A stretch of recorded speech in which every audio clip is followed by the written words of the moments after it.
So I'm here to talk to you today about the Columbia River Basalt Group, a vast outpouring of basaltic lava that covered the Pacific Northwest between 17 and 15 million years ago. And basalt is a type of lava that's rich in iron and magnesium and relatively low in silica.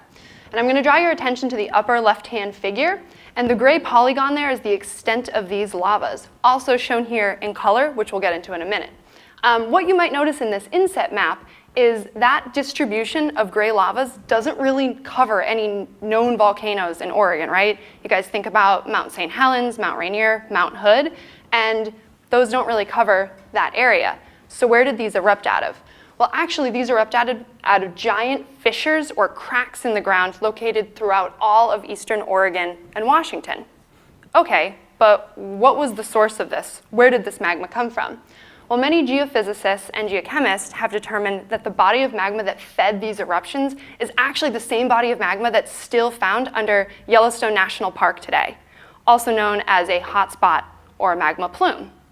And if you can think about the direction of the North American tectonic plate, generally sort of the southwest, and you backtrack that plate motion by 17 million years, that plume was relatively underneath eastern Oregon. Okay, so we have a source, but before we can begin to tell any sort of story, we need to begin to understand, well, is all this basalt the same? How do we sort of take it apart and understand it? Well, rocks don't talk, unfortunately for me, so we have to use geochemistry, looking at trace elements and also isotopes.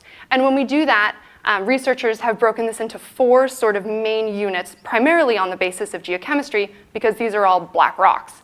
So first we have the Grand Ronde basalt up there in green, then the Imnaha basalt in yellow, the Steens basalt here in red, which erupted out of Steens Mountain, and finally the Picture Gorge basalt, what I study, in black. But over the last 10 years, there's been a lot of literature that's been put out on the basis of geochemistry, arguing that in fact these are not related to the other three main phase units, nor are they related to Yellowstone, and in fact it's actually some other process going on. So my research aims to answer the question, is the Picture Gorge basalt related to the other main phase units of the Columbia River Basalt Group? And the last thing I'll mention is this is a geochemical plot down here in the corner, and it might look confusing, but essentially we have the Grand Ronde basalt in green, the Picture Gorge basalt in black, and it's a concentration on a logarithmic scale on the y, and then a variety of trace elements on the x. But all I want you to take away from this is that those two lines do not overlap, nor are they the same pattern. And when you look at them in extent, they're very, very close together.